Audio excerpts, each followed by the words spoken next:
divorced, beheaded, died. Divorced, beheaded, survived. But just for you, tonight, we're divorced, beheaded, live. Welcome back everyone to another Musicals versus the True History of, and today we're looking at Six the Musical. Apologies for the insane sunlight on my face. We are in the middle of the UK heat wave. My face is sweaty and I am very shiny, but just go with it, please, because we're dying. It's so hot. So, if you don't know about Six, it's a musical comedy about the wives of Henry VIII, presented as a modern day pop concert. The idea is that the former wives, Catherine, Anne, Jane, Anne, Catherine, have formed a pop group together. The fact that two of them are very aware that they've already been executed seems to not matter in the context of this show. Maybe the concert's in the afterlife, I don't know. The group is called Six, but the members are having a bit of a dispute because they can't agree on who should be the lead singer. What they do agree on, however, is that it should be the person who was treated worse by their mutual husband, Henry. And thus, each woman sings a song about why she feels she's the most deserving of the role of lead. Basically, it's Cats, only much, much better. The musical began its life as a production at the Edinburgh Fringe Festival in 2017 and has gone on to become a staple of the West End, Broadway, and even 3 ships on a Norwegian cruise line.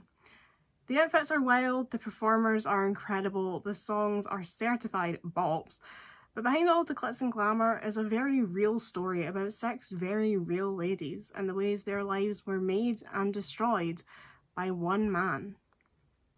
It's probably not hard to tell who my favourite of Henry VIII's 6 wives were. Anne Boleyn isn't just my favourite wife, she's my favourite historical figure. I feel really attached to Anne Boleyn. I think she was a woman ahead of her time, and it breaks my heart that she lost her life so young and didn't get to raise her only child. But I love all the wives, and each of their stories are so tragic in its own way. But that's what's great about Six. It's a history mix. It gives a voice to 6 women who were never allowed one in their own real lives. And in this video, we're going to learn all about them. Raising up the roof till we hit the ceiling. Get ready for the truth that will be revealing. Everybody knows that we used to be 6 wives, but now we're ex-wives. This big, bold opening number introduces the 6 wives to the audience and sets the scene for the show as one big concert. The song opens with a reference to the famous mnemonic and later horrible history song, which goes, divorced, beheaded, died, divorced, beheaded, survived. I'm Henry VIII that had 6 sorry wives, some may say I ruined their lives. And ruin them he did. There's a lot going on in the lyrics to this song. It's quite a lengthy song, it's about 7 minutes, so let's break it down. The first verse sees the wives tell the audience about how they are going to tell them a story that they think they'll have heard before. As in, they haven't really heard it before, they've heard a version of it before. What they mean is that this is their story in their own words, not Henry's story, which happened to include 6 wives. There's also a G.E. Hamilton reference in there where Parr says, I picked up a pen. She and Hamilton were quite similar in the way that they were both writers and used writing as a way to further themselves in the world. Hamilton picked up a pen and wrote his own deliverance, whereas Parr wrote about deliverance in her prayer books. In the second verse, the wives carry on this idea and talk about how all anyone ever hears about is Henry and the way that his marriages ended, divorced, beheaded, etc. Seymour says that a pair doesn't beat a royal flush, as in Henry, who had a pair of balls, doesn't beat a royal flush of queens. Anna of Cleves says that the audience will find out how they got unfriended, and online dating is a running theme for her throughout the show, due to the fact that Henry essentially accused her of the 16th century equivalent of catfishing. Kay Howard comes in with a great pun about taking you to court, as in the royal court, but also the criminal court, because they're seeking justice for what they went through. And Parr finishes the verse with her own pun about a Tudor rose, a rose being a symbol of the House of Tudor, and how it has thorns. And you're going to hear him live in consort. Get it? consort, like queen consort, but also a consort. I'll stop now. There's also a really good joke in the next chorus about, we'll start again like it's the Renaissance. Renaissance means rebirth, and it's why the time period when the queens were alive was named the Renaissance. It was a time when everything was new art styles, new music, new fashions, new religions.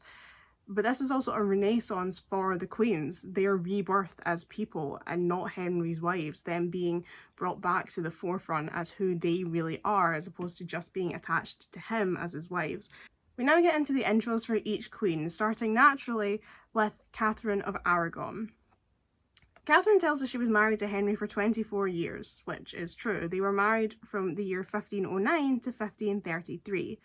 She also calls herself a paragon of royalty. In many ways, Catherine was a paragon. As a person and as a royal, she was the only one of Henry's wives with any royal background prior to marrying him. She was the daughter of King Ferdinand II of Aragon and Queen Isabella I of Castile, making her a princess in her home country of Spain. But also, she said she was a devout Catholic and took her religion seriously. As such, she was a paragon of the good Catholic women. Her "if you try to dump me" line probably refers to the fact that she always saw herself as Henry's only true wife, because under Catholic rules you can't get divorced. So in the eyes of her religion and her God, she was always married to Henry, no matter how many other wives he took after her. Then we meet Anne Boleyn, who calls herself that Boleyn girl. This is obviously a reference to Philippa Gregory's novel The Other Boleyn Girl, which was made into a movie in 2008. Now, ignore the fact that it is on my shelf over there, because I would really implore you not to listen to Philippa Gregory when it comes to the topic of Anne Boleyn. She's one of the only historians who thinks Anne was actually guilty of the things that Henry accused her of, including the incest with her brother George. She writes Anne like a total bitch, and it's quite clear that Mary Boleyn is her hero. In fact, she's said as much in interviews. But considering Philippa didn't even get the order of the siblings right, as in Anne was Mary's younger sister, but is written as her older sister in the novel, for whatever reason, I suppose to make it seem like Mary was this, like, young little girl who, had an evil older sister, as opposed to the reality where Anne was the young one and Mary actually was the older and more scandalous of the pair. I wouldn't take anything she says as the gospel truth. It seems like she doesn't know how to research. Besides, Mary was banished from court for getting secretly married and barely spoke to Anne or George after, so all that begging Henry to spare Anne's life and the whole "she's my sister and therefore one half of me" bullshit. Standing at the execution, raising Elizabeth in a cottage with her husband in the woods. It's all nonsense. None of that happens. So Anne was the only person who sent Mary money after she was banished and was completely broke. So, was Anne really a bitch, Pippa? Anyway, enough about Philippa Gregory for now. Is it obvious I don't like her? Enough about her and her bullshit depiction of Anne Boleyn. Don't listen to a word she says. Anne's next lines say that she broke England from the church because she's that sexy. And what she means is that Henry fancied her so badly that he changed the entire dominant religion of the country just so that he could marry her. Anne was considered very beautiful by her contemporaries and is always portrayed as such in media depictions. She also refers to her green sleeves, which is a reference to the song Greensleeves. Greensleeves is an English folk song dating back to the 1500s. The first recorded version of the song was titled "A New Northern Ditty of Lady Greensleeves" and was by Richard Jones. But for whatever reason, a myth spawned over the years that Henry VIII had written Greensleeves for Anne Boleyn, but considering the song didn't appear to exist until after Henry's death and 50 years after Henry was courting Anne, it seems unrealistic. A dance remix of Greensleeves plays after the choruses of Ex-Wives, and to be honest, is an absolute tune. Up next is the third wife, Jane Seymour, who claims she was the only one he truly loved. And this is somewhat true, and that Henry never really got over the death of Jane. He wore black for 3 months after she died, and was initially reluctant to ever marry again, although he managed it, clearly, 3 times. Henry was actually buried next to Jane when he died, whilst his other wives were buried elsewhere. However, Jane was only married to Henry from May 1536 to her untimely death in October of 1537. I do have to wonder if the reason he was so devoted to her was just because he didn't have enough time to get bored of her. He was married to Catherine of Aragon for 24 years and treated her like shit after. He was so besotted with Anne that he reformed the entire country's religion and still had her beheaded. So he had the potential to turn on Jane at any time. I think he just didn't get the chance. Regardless, he clearly was devastated when she died, and that's what led to Henry becoming so overweight. He was so miserable that he comfort ate, became obese, developed diabetes and gout. But Jane did get the privilege of being the only wife to receive a queen's funeral, if that's worth anything at all. As she says in the song, Jane died shortly after the birth of her son, Edward. Edward was born on the 12th of October 1537. Jane suffered serious complications during the birth, which included 2 days and 3 nights of labour. She died 12 days after her son's birth on the 24th of October 1537. What exactly caused her death has never been confirmed, but suspect causes are an infection from a retained placenta, a bacterial infection in the reproductive organs caught during the birth, or a pulmonary embolism. Possibly a combination of all three. Jane does have some great jokes in her verse though, with the "I'm not what I seem or am I? Stick around and you'll suddenly see more." Like Suddenly Seymour from Little Shop of Horrors. She's very funny. As a wife throughout the show, she has a lot of good puns. Jane loves a pun. I don't know if Jane loved a pun in real life. Did puns exist in the 1500s? I don't know. You'd need to ask a scholar. Next we have Anne of Cleves, or Anna of Cleves as the musical calls her. Both were actually used in her lifetime, but I've always used Anne of Cleves personally. In German her name was actually Anna von Cleve, or Cleve. What happened to Anne is infamous for how incredibly petty it is. When Henry was ready to remarry following the death of Jane Seymour, Thomas Cromwell suggested Anne of Cleves as a potential wife. But Anne also had a sister named Amalia, and Henry felt either would make a good wife. In order to help him pick one, Henry sent Hans Holbein the Younger, one of the greatest portrait artists of the century, to paint both sisters. Henry told Holbein to be as accurate as possible, not to make them look pretty. When he saw the portraits, he chose Anne as his next wife. However, when he met Anne of New Year's Day 1540, he was not exactly thrilled.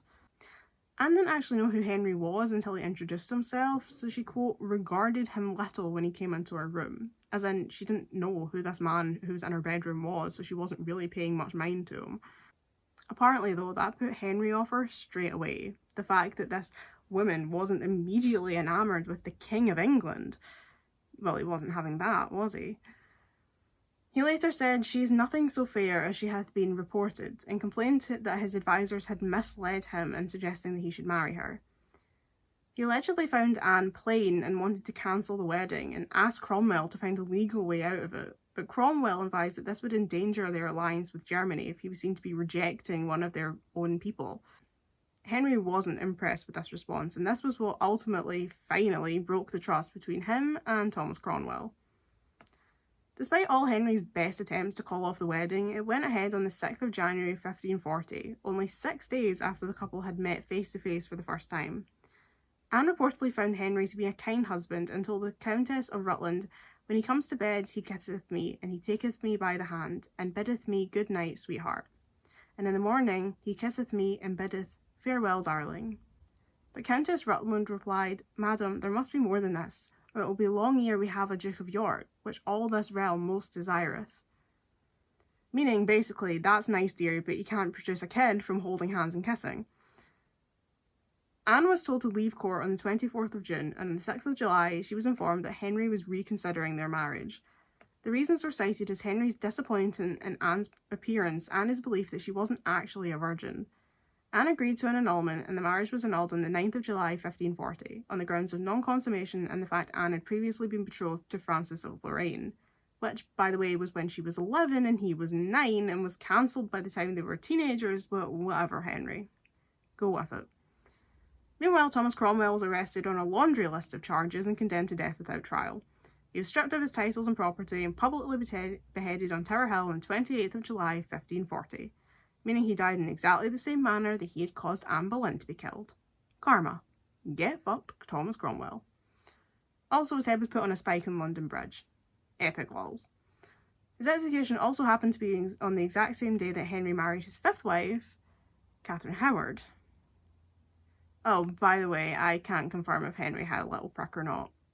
I can't find any evidence to or for that, and to be honest, I'm not sure I want to know in any case. Catherine number 2, Catherine with a K, the Catherine who lost her head. That's Catherine Howard. As she says, she was beheaded due to accusations of extramarital affairs, which, even if true, is a huge double standard considering Henry cheated on every woman he'd ever been with. But that's just fine because he's a manly man with needs, but a woman betraying her husband? Treason. Off with her head. Asshole. Catherine married Henry on the 28th of July 1540, just 19 days after Henry's marriage to Anne of Cleves was annulled. She was only a teenager at the time. Their marriage lasted just over a year, and Catherine was stripped of her titles in November 1541. She was executed 3 months later on the 13th of February 1542. She would have been 21 at most and 17 at the youngest. Horrible. Just awful to think about.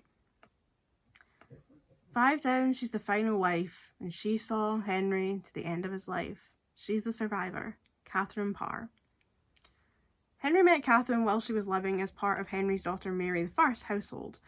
As we'll find out later, Catherine was already in a relationship with Sir Thomas Seymour, but when Henry proposed, she saw it as her duty to accept. Who would reject a proposal from the king? Well, Anne Boleyn, but never mind that. The pair were married on the 12th of July 1543 and were together for 3.5 years until Henry's death on the 28th of January 1547. Catherine ends her verse by turning her attention from herself to the 6 wives as a group, something she also does later on in her solo song. Also, the whole I'm a survivor is definitely a Destiny's Child reference. Each wife also has her own signature style, which is one of the real draws of the musical. Catherine is styled after iconic pop idols of colour such as Jennifer Lopez, Jennifer Hudson, and especially Beyonce. Beyonce is actually referenced multiple times throughout the show in different ways. The musical's writers have said that Beyonce's Lemonade album was actually the main inspiration for Catherine of Aragon. Lemonade was acclaimed for the way it shone a light on infidelity in black relationships, as well as black feminism and African American history. As Catherine of Aragon experienced infidelity in her marriage to Henry and is usually played by a black performer or a performer of colour, this all ties in very well with the character. Indeed, there's a nice parallel between Beyonce and Catherine, as Beyonce's marriage to Jay-Z was always viewed as perfect, but after 14 years together, it came out that Jay-Z had cheated on Beyonce with Becky with the good hair. So it's a good comparison. Catherine of Aragon's colour is gold as well, signifying her status as the only royal born among the wives. Anne Boleyn is inspired by the rebellious pop princesses of the last 2 decades. Avril Lavigne and Miley Cyrus provide the style, whilst Lily Allen and Kate Nash inspired the singing in a Cockney accent thing that Anne has going on. Anne's usually styled with little buns on the top of her head, which I can't recreate, so I went with pigtails. Very similar to Miley Cyrus's style during the Bangers era. She's also shown at the start of Don't Lose Your Head as being glued to her phone and taking selfies with her tongue out, which is also reminiscent of Miley's Bangers and Dead Pets era, which would have been her most recent albums at the time that the show was written.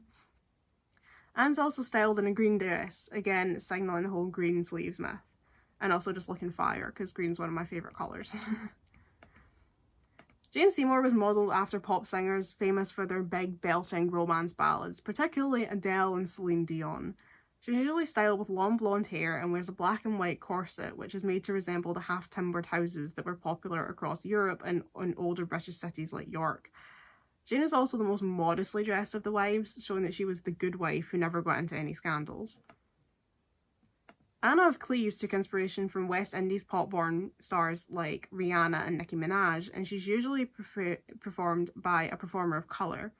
She's typically styled in a red and black jacket, a bralette, shorts with studs, chains, and thigh-high boots, signifying her powerful position as the one wife who actually came out of the other side of her marriage better than when she went in. Catherine Howard's character is inspired by the teenage pop stars who have been heavily sexualised by the media, particularly Britney Spears and Ariana Grande. Her look is based on Ariana Grande's signature style, featuring the high ponytail, the booty shorts, and the miniskirt. Catherine's colour is bright pink, signifying her youth and femininity, and she's also given a pink ponytail, similar to the way teenage girls were styling their hair at the time of the musical, with the whole kind of dyeing the bottom of your hair like a bright colour ombre type thing that was really popular at the time.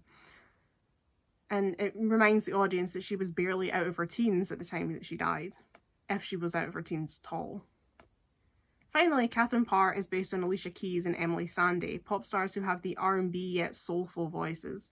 Her hairstyle in particular is very similar to Emily Sandé's hair back in 2017. Parr is always dressed in blue and is usually the only wife wearing trousers, making her really stand out amongst the others for being the survivor. But anyway, I've rambled on about ex-wives for long enough, so let's go on with the show.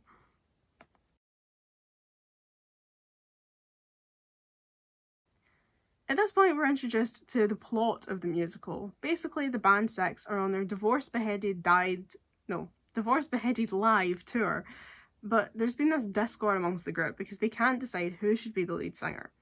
They say they've heard it all and rattle off some hilarious little rhymes about each one, and they decide that if the audience are going to pick a winner fairly, they'll have to decide based on the one thing all six have in common. The winner will be the one with the biggest, the firmest, the fullest load of BS to deal with, and the man who put a ring on it. Another Beyonce reference for anyone who's counting. We're also introduced to the Ladies in Waiting during the playoff.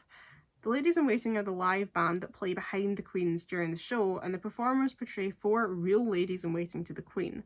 Maggie, the lead guitarist, is Lady Margaret Lee, one of Anne Boleyn's Ladies in Waiting. Bessie, the bassist, is Elizabeth Blount, Lady in Waiting to both Catherine of Aragon and Anne of Cleves. Joan on the keyboards is John Mutis, Lady in Waiting to Jane Seymour, and Maria, the drummer, is Maria des Salinas, Lady in Waiting to Catherine of Aragon. But now it's time to officially meet our first wife and hear what she has to say about that damned husband of hers. You must be crazy. You wanna replace me, baby. There's no way. If you think for a moment I'm rich and unknown, just hold up. There's no way. Catherine of Aragon comes forward first and declares that she's going to win before explaining a bit about her story. She says she was shipped across to Britain on the night of her sweet 16th to marry some prince called Arthur, but naturally Arthur dies and she's imprisoned for 7 years. Really helps with the grieving process, you know. But they arrested her just in time to marry Prince Henry, her dead husband's brother. But after 7 years of marriage, they still haven't had a son, and Henry starts coming home late. Then he brings a mistress home to the palace and moves Catherine into a convent. But she doesn't think she would look good in a wimple, so she's like, no way. This is all true and as messed up as it sounds. From a young age, Catherine was said to be the wife of Arthur, Prince of Wales, heir apparent to the British throne. They were actually married by proxy in 1499 when Catherine was only 14 and Arthur was 13. And by that, I mean there was no actual wedding, someone just declared them married.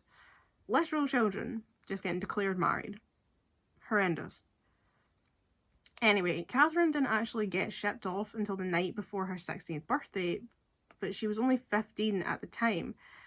She departed Spain on the 17th of August 1501 and met her husband on the 4th of November. They had their official wedding 10 days later.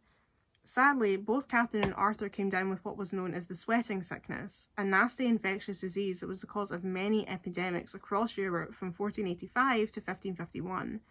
Even now, no one knows what caused the disease, but it's thought it was probably a form of hantavirus.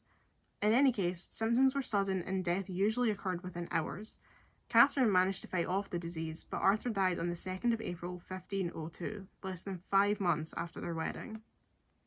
Henry VII was faced with a dilemma over what to do with his dead son's widow, considering she was essentially in line to be queen, but her husband, the heir to the throne, was dead. Actually, interestingly enough, Catherine had more claim to the throne than Henry VII did, and really the only reason that the House of Tudor's claim on the throne was solidified was due to Catherine marrying into the family. So take that, Henrys. Henry VII's queen died in 1503, and he actually considered marrying Catherine himself, but her dad was having none of that, thank God. It's good to see some decent parenting going around in this time. There wasn't a lot of that across the board. In the end, it was decided that Catherine would marry Arthur's younger brother and now heir to the throne, Henry, Duke of York. There was a lot of drama going on in the background during this time though. Henry was only 12 and they weren't prepared to marry him off to Catherine, who was 17 now, at least not yet. However, with the death of Catherine's mother, the kingdom of Castile was being inherited by Catherine's sister Joanna, and Catherine's father was putting off paying the dowry he still owed from Catherine's first marriage, and it began to look like the union of Henry and Catherine would never happen. Because of this, Catherine lived like a prisoner in Durham House, unable to go out and enjoy life, and instead just sitting, waiting until the king and her father sorted out their shit. She also had to pay to support herself and her ladies-in-waiting and was running out of money. Eventually, the issues were ironed out, and Henry and Catherine married on the 11th of June 1509 when Catherine was 23. To do this, though, the Pope had to grant dispensation because canon law, under the words of Leviticus 18:16, stated that a man could not marry his brother's widow. The dispensation was granted as Catherine swore her marriage to Arthur was not consummated, which is likely true considering how young they were at the time. However, this canon law would rear its ugly head again 24 years later.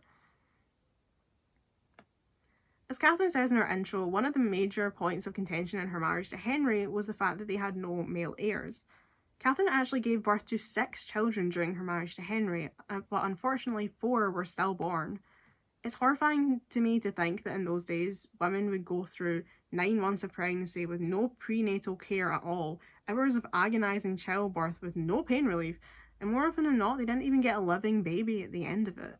And I don't imagine there was much grief counselling then either. They would have just been expected to pick up, carry on and get pregnant again and deliver a baby that might actually be alive the next time. It's just horrific to think about. I mean, I think pregnancy these days is a horrifying thought, so I can't even begin to imagine what it was like back then. Ooh. Ugh. Makes me feel ill. Her one surviving son, Henry, sadly died only 7 weeks after his birth, which left Henry's only living child as Mary, the future Mary I of England. Catherine had no recorded births after 1518, and Henry was clearly getting restless. Eventually, she hit menopause, and all of Henry's hopes of a son were dashed. And this is when Anne Boleyn entered the picture, and where No Way begins. Catherine's song being called No Way is very clever, as that's what she told Henry a lot during the end of their marriage. Catherine begins the song by telling Henry that she's kept her cool no matter how many times she knew he lied.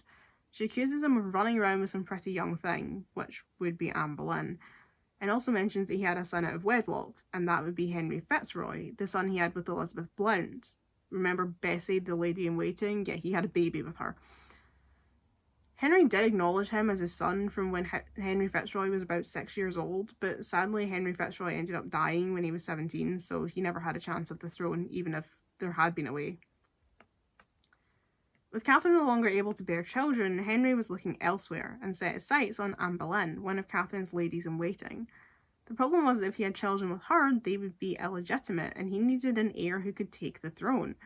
The only option available was to divorce Catherine and marry Anne, but this presented its own problem. Henry and Catherine were both Catholic, Catherine devoutly so, as was most of Britain at the time, and the Catholic Church does not permit divorce.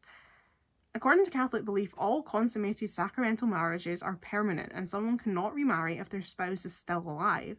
And in Tudor times, under papal supremacy, this was a real problem, as religion was law. There was no segregation of church and state.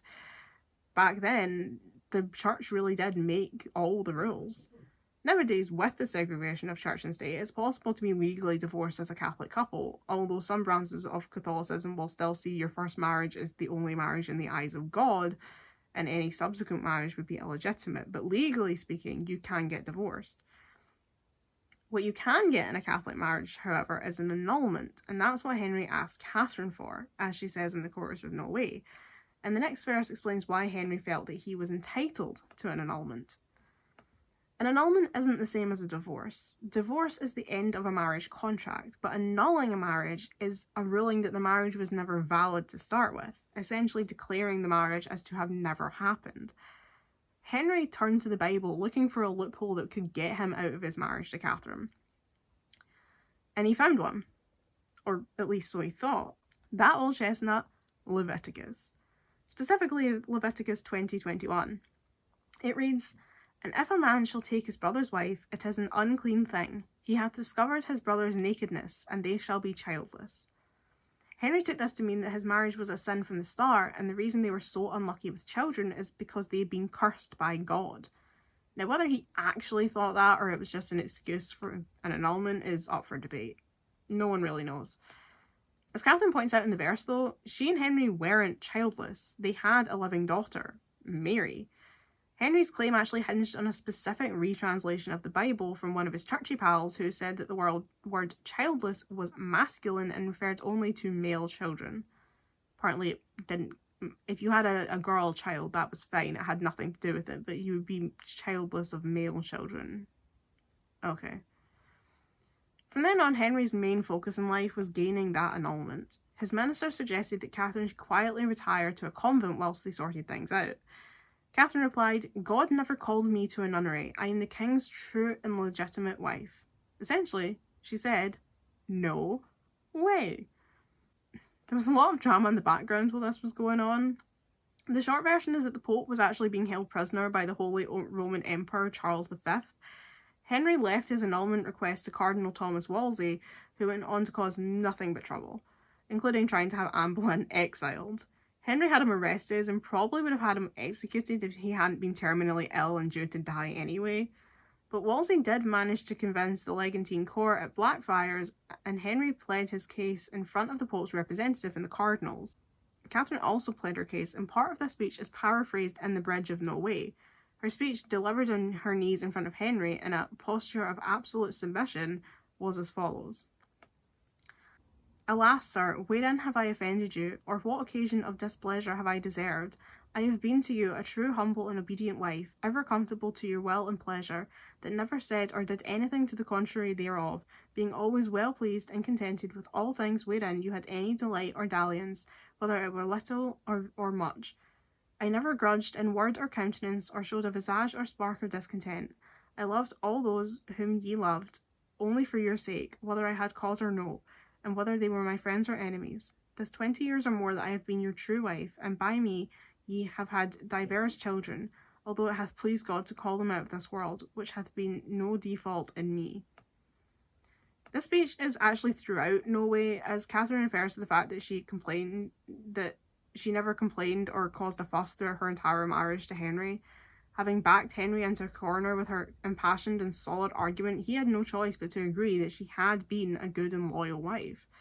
Catherine stood up and walked out of the room because she'd achieved what she had set out to do and made Henry look a damn fool in front of the cardinals. Catherine spent the rest of her life valiantly defending her position as the true Queen of England.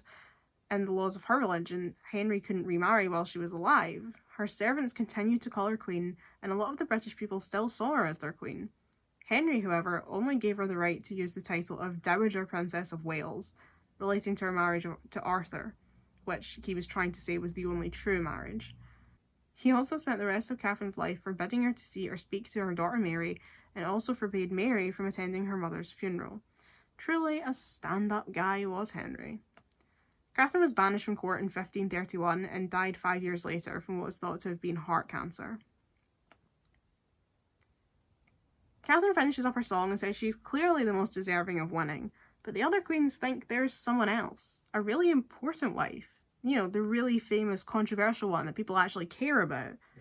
And this is referring to the fact that of all Henry's wives, Anne Boleyn is the most well known. From Hollywood blockbusters like The Other Boleyn Girl to TV shows like The Tudors, everyone knows this girl's name. And we're about to find out why. It's time for the one you've been waiting for. The one who changed history. The temptress. The one with the plan. The plan to steal the man. Anne.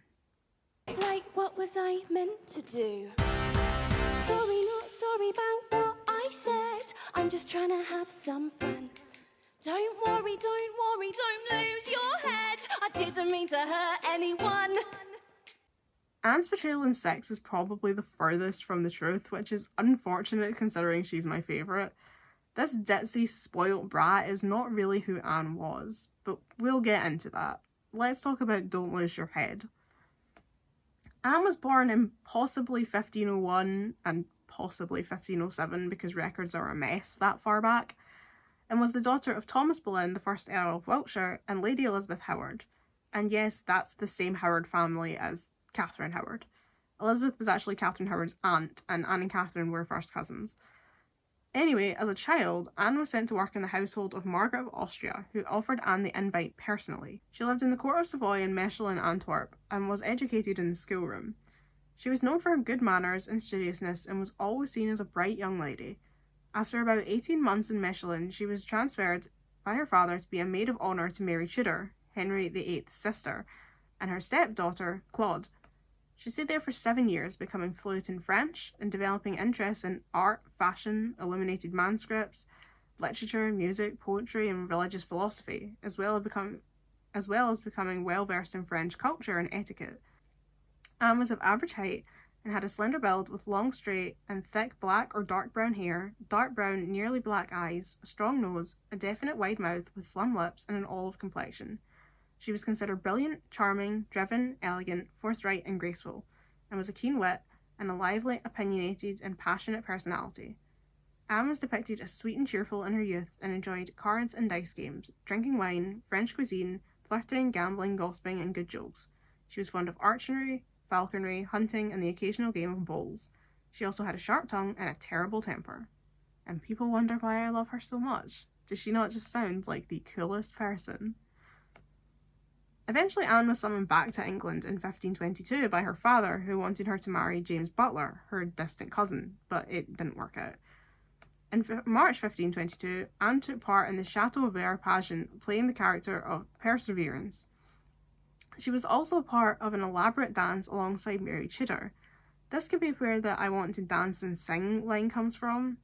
As much as the Queens and Six often talk about singing since they're a pop group, Anne was actually known for her talent in life. It was said that she danced with ease and had a pleasant singing voice, played the lute and several other musical instruments as well. However, the whole "politics is not my thing" line is less true. Anne was known for her strong opinions and outspoken nature, and she often got involved in political matters during her time as queen. That's why so many of Henry's ministers hated her. A woman speaking her mind and giving political opinions? That would never do. After James Butler, Anne had a relationship with Henry Percy, but it was broken off when Henry's father wouldn't support the engagement. She then became close to the poet Sir Thomas Wyatt, and they were friends for many years, but it's unclear if it was ever romantic. And then she met the king, and soon her daddy said, "You should try and get ahead." It was in 1525 that Henry became interested in Anne when she was in her early to mid-20s, but reportedly Anne didn't accept his advances and told him she wouldn't be his mistress, like her sister Mary had been 4 years before. There isn't really any evidence that Thomas Boleyn actually pushed Anne to be with Henry. Not that it wasn't in his nature, considering he tried to make her marry her distant cousin, but there's no record of it. It's more likely he reminded Anne that you don't get to say no to the king and encouraged her to accept his advances. The entire "he wanted me, obviously" verse is about the way that Anne initially ignored Henry's interest in her, but eventually accepted his proposal after around a year or so. He sent me a letter as a reference to the love letters that Henry sent Anne starting in 1526. These are now held in the Vatican archives. The letters only show Henry's side of the conversation, but they show that he'd offended Anne by asking her to be his maîtresse en titre, official mistress, and that he had to win her back after this. The "you're living with his wife" thing is a bit complicated, as Anne was one of Catherine's ladies-in-waiting at the time Henry started courting her, so she would have already been living there anyway. Not as a mistress, but as a servant of Catherine. But in 1531, Catherine was banished from court and Anne was given her old rooms, so there is that. Jumping to the next verse, Anne tells Henry that he has to make up his mind as she doesn't want to be some girl in a threesome. This relates to Anne telling Henry that she would only be with him if she was going to be queen. It's not entirely clear what the relationship between Catherine and Anne was like at this time, although it's assumed to be negative. Whether Anne ever said anything as hideous as "he doesn't want to bang you, somebody hang you" is up for debate. There's no record of it anyway. But she did definitely make the country hate her. The British public adored Catherine and saw Anne as a harlot who was undeserving of the title of queen. In fact, one night in 1531, Anne was attacked by a group of Catherine's supporters, barely managing to escape. Therefore, her depiction in the show as a celebrity that's hated by the public is fairly accurate. The next verse is about the Reformation. Until 1527, Henry was a devout Catholic. Whether the Pope refusing Henry's annulment request was the catalyst in his turning against the Catholic Church, or just another reason on this list, is hard to determine. Explaining all the ins and outs of the Reformation would be a video in itself, so here's the cliff notes. After years of defending it, Henry had come to reject the papal supremacy and started putting statutes in place which broke the ties between the British monarchy and the Pope. The Church of England, the established Christian church in England, and therefore the church which confirmed the state religion, broke from the Roman Catholic Church and papal rule and became Protestant, and in 1534 Henry was declared supreme head of the Church of England, meaning all the law and legal disputes in England were now the responsibility of the monarch rather than the Pope. And since the Protestant Church allows divorce, Henry could end his marriage to Catherine and legitimately marry Anne Boleyn. Henry and Anne were secretly married on 14th of November 1532 after allegedly remaining celibate in their relationship for 7 years. Anne quickly became pregnant, and since the wedding wasn't technically lawful, they had a second ceremony on the 25th January 1533. Henry's marriage to Catherine was declared void on the 23rd of May 1533, with his marriage to Anne declared valid on the 28th of May. Anne was then crowned queen on the 1st of June. But of course, life with Henry is never easy, and Anne will tell you how it went down. Anne's future child was born on the 7th of September 1533. Her name was Elizabeth, the future Queen Elizabeth I. Everyone was sure it was going to be a boy and had prepared letters with the word prince on them and even scheduled a jousting tournament to celebrate the heir. They were all truly quite dim. Anne went on to have 3 miscarriages after the birth of Elizabeth in 1534, 1535 and 1536. Reportedly, Henry was already considering divorcing Anne after her first miscarriage in 1534, but they reconciled. The peace wasn't to last, however, and things started truly breaking down in 1536. Some of Henry's inner circle felt that Anne's intelligence, political acumen and outspokenness were unacceptable in a wife, much less a queen. And Henry took his ministers' opinions very seriously. Well, until the whole Thomas Cromwell incident. Anne was pregnant for the 4th time when news of Catherine of Aragon's death reached the royal couple. Whilst this was good for them in a way, Catherine had always been very vocal in her defiance of Anne's status as queen, but it also meant that there was no religious rule tying Henry to his first marriage anymore. Unfortunately, it was also around this time that Henry began his affair with Anne's lady-in-waiting, Jane Seymour, and they weren't being discreet about it. There are stories of Henry giving Jane a locket with his portrait in it, and Jane deliberately showing it to Anne, who then ripped it from Jane's neck. Another story has Anne fly into a rage when she finds Jane on Henry's lap in the palace. On the day of Catherine's burial, Anne miscarried her baby, a son, and from that moment on, things very quickly went downhill for her. In the final verse of Don't Lose Your Head, Anne says that Henry called her "you damned witch." This likely relates to Henry accusing Anne of tricking Henry into marrying her using sortilege, a French term meaning, roughly, sorcery. Jane Seymour was moved into the royal quarters and rumours of Anne adultery began to circulate around the court. "Maybe I'll flirt with a guy or 3 just to make him jail" refers to the 5 men that Anne was accused of committing adultery with.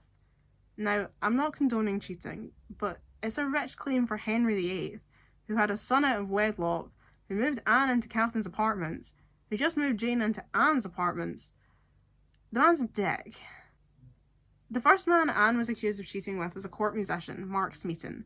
As far as anyone can tell, Anne only had one private conversation with Smeaton where she asked him why he looked sad, but someone told Cromwell about it, and Cromwell, allegedly, but also definitely, decided to run with this and create a whole affair out of it. Smeaton was arrested on the 30th of April 1536 and allegedly brought to Cromwell's house and tortured. Unsurprisingly, when he was brought to the Tower of London 2 days later, Smeaton confessed to his affair with Anne. His actual testimony didn't line up with true events. He claimed to have been with Anne on days that weren't even possible, such as the 13th of May 1535, when Smeaton claimed he and Anne were in Greenwich, but Anne was known to have been in Richmond at the time. Smeaton also provided names of 4 other men Anne was having affairs with: Sir Francis Weston, Henry Norris, and William Brereton, who were all part of Henry's privy chamber, and her own brother, George Boleyn, Viscount Rochford. They all proclaimed their innocence, and yet all 5 men were executed on the 17th of May 1536, just 2 days before Anne. There are very few historians who actually believe any of these affairs happened. It's generally accepted that this was a load of bullshit concocted by Thomas Cromwell to get rid of Anne and allow Henry to marry Jane Seymour without another divorce scandal. The Catherine of Aragon debacle had been a bit of a mess, and it made Henry look really bad. So they wanted to paint Anne as the villain, a harlot witch who betrayed Henry. And thank goodness the pious Jane Seymour was there to mend his broken heart. The public would love that, right? Barf. The George Boleyn one is particularly awful. Imagine being accused of incest. And he was a really decent guy all round. To have your legacy, after a life of service to the court, be getting executed for shagging your sister? It's just awful. Fuck Thomas Cromwell, fuck Henry VIII, fuck the lot of them. The one weirdo who does defiantly believe that Anne shagged her brother is Philippa Gregory. And the less said about that, the better. I should mention there is one other story that gets brought up a lot in terms of Anne's high treason, and it's about Anne and Sir Henry Norris. Allegedly, Anne was questioning Henry Norris about why he was taking so long to marry her cousin Madge Shelton. Anne's words were reportedly, "You look for dead men's shoes, for if aught came to the king but good, you would look to have me." What this meant was, you're waiting for the king to die so that you can be with me. This was not really a smart thing to say for a number of reasons. One, because it's a bit flirty and she's a married woman, and two, because speaking about the future death of a monarch is strictly forbidden. There's a reason monarchs like Queen Victoria aren't referred to as Queen Victoria I. It's not acceptable to number a monarch the first during their life because it implies there will be a second, which means the monarch will die. It's a bit daft, but it's a genuine rule. Although it's a bit more lax now that we have a queen in her mid-90s, and the fact that she won't be alive forever is very apparent, and we need to start preparing for that. But inevitably, this conversation was used in Anne's trial as proof that not only was she cheating on Henry, she was plotting his death too. Which is quite a leap, if you ask me. That's sort of in the batshit logic territory. You know, even if that is what she said, she clearly wasn't meaning that she was going to kill the king. It's just... Anne was arrested on the 2nd of May 1536 and brought to the Tower of London. She wrote a heartfelt letter to Henry on the 6th of May. It's quite long, but it's worth reading. "Your Grace's displeasure and my imprisonment are things so strange unto me, as what to write, or what to excuse, I am altogether ignorant. Whereas you send unto me, willing to confess a truth, and so obtain your favour, by such an one, whom you know to be my ancient professed enemy, I no sooner received this message by him, than I rightly conceived your meaning. And if, as you say, confessing a truth indeed may procure my safety, I shall with all willingness and duty perform your demand. But let not your grace ever imagine that your poor wife will ever be brought to acknowledge a fault, where not so much as a thought thereof proceeded.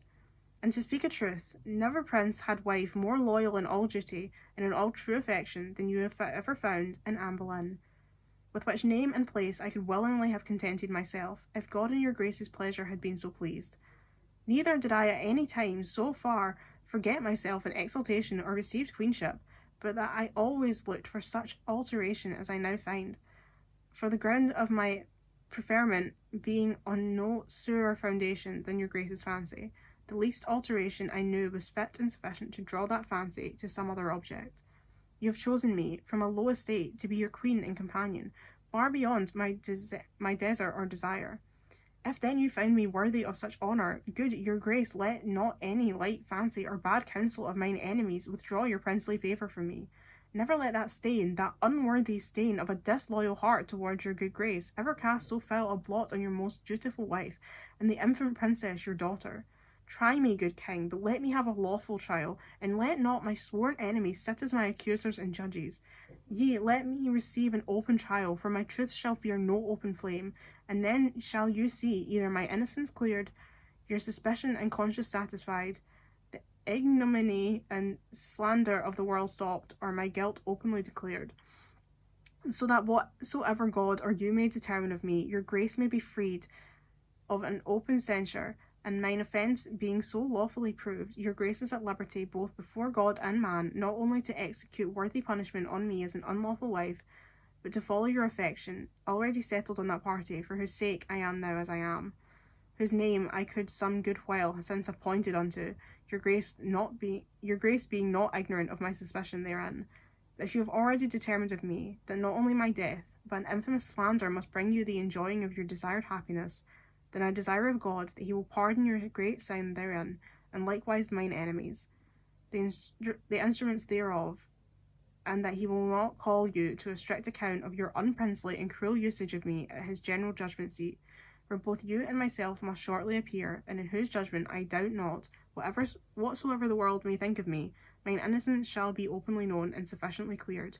My last and only request shall be, that myself may only bear the burden of your grace's displeasure, and that it may not touch the innocent souls of these poor gentlemen who, as I understand, are likewise in strait imprisonment for my sake. If ever I found favour in your sight, if ever the name of Anne Boleyn hath been pleasing to your ears, then let me obtain this request. I will so leave to trouble your grace any further, with mine earnest prayers to the Trinity to have your grace in good keeping, and to direct you in all your actions. From my doleful prison in the Tower this 6th of May, your most loyal and ever faithful wife, Anne Boleyn. This poor woman, it breaks my heart. So that was a lot of words, but basically what she said is that she's always been a loyal and devoted wife, that she's innocent of the crimes that he accuses, and that then she begs him, saying, like, if you've ever loved me, then you will understand that I wouldn't have done this, and you'll let me go free. But if your heart desires to kill me, if you choose to execute me and go and be with that woman who I already know about, Jane Seymour, then at the very least I ask you to spare the men who are also imprisoned on my sake, for they are innocent, and says that when she gets to the pearly gates, she will ask God to forgive Henry for killing her without any good cause to do so, and then signs it, your most loyal and ever faithful wife. Henry's marriage to Anne was declared null and void on the 17th of May 1536. Originally, Anne was to be executed by burning like a witch, but William Kingston, Constable of the Tower, got this changed to beheading. He also had a fancy axe brought from France to do the honours. Of Anne's final warning, William said, "This morning she sent for me, that I might be with her at such time as she received the good Lord, to the intent that I should hear her speak, and touching her innocency always be clear. And in writing of this, she sent for me, and at my coming, she said, Mr. Kingston, I hear I shall not die afore noon, and I am very sorry therefore, for I thought to be dead by this time, and past my pain. I told her it should be no pain, it was so little. And then she said, I heard the executioner was very good, and I have a little neck, and then put her hands around it, laughing heartily. I have seen many men, and also women executed, and that they have been in great sorrow, and to my knowledge, this lady has much joy in her death. Sir, her almoner is continually with her, and has been since 2 o'clock after midnight." Anne is said to have written a poem during her time in the Tower, although there's no definitive evidence it was her. If it was her, though, it expresses her feelings of her impending death, beginning with the lines, "O death, rock me asleep, and bring me thy quiet rest. Let pass my weary guiltless ghost out of my careful breast." On the morning of the 19th, Anne heard Mass with William Kingston, and she swore on the holy sacraments upon the eternal damnation of her soul that she had never been unfaithful to the king and was innocent of the crime she was accused of. For many historians, this is the proof that Anne was truly innocent. Anne was very religious, like most people at the time, and believed completely in the existence of heaven and hell. To commit yourself to eternity in hell just to save face in this life was not something that people did. If Anne swore on her soul, she was telling the truth. Take that, Philippa Gregory. After Mass, Anne was led from the Queen's house to the scaffold situated on the north side of the White Tower by her 2 lady attendants. She was said to have worn a red petticoat under a loose, dark grey gown of damask trimmed in fur and a mantle of ermine, and showed no fear. In fact, she was calm and almost cheerful. On the scaffold, she spoke to the crowd. "Good Christian people, I am come hither to die, for according to the law, and by the law I am judged to die, and therefore I will speak nothing against it. I am come hither to accuse no man, nor to speak anything of that, whereof I am accused and condemned to die. But I pray God save the king, and send him long to reign over you, for a gentler nor a more merciful prince was there never, and to me he was ever a good, gentle, and sovereign lord, and if any person will meddle of my cause, I require them to judge the best. And thus I take my leave of the world, and of you all, and I heartily desire you all to pray for me. O Lord, have mercy on me, to God I commend my soul." Anne chose to sit upright for her beheading, the way executions were carried out in France at the time. She was beheaded in a single stroke. Thomas Cranmer was said to break down in tears and say, "She who has been the Queen of England on earth today will become a queen in heaven." Anne was then buried in an unmarked grave in the chapel of St. Peter ad Vincula within the Tower walls. Her remains were identified in 1876, and she now has a grave marker on the marble floor, as well as her name inscribed in the execution memorial outside the chapel. Jeez, I'm exhausted. Anne's story is a wild ride, and it just breaks my heart. Let's move on to wearing yellow to a funeral, shall we? You can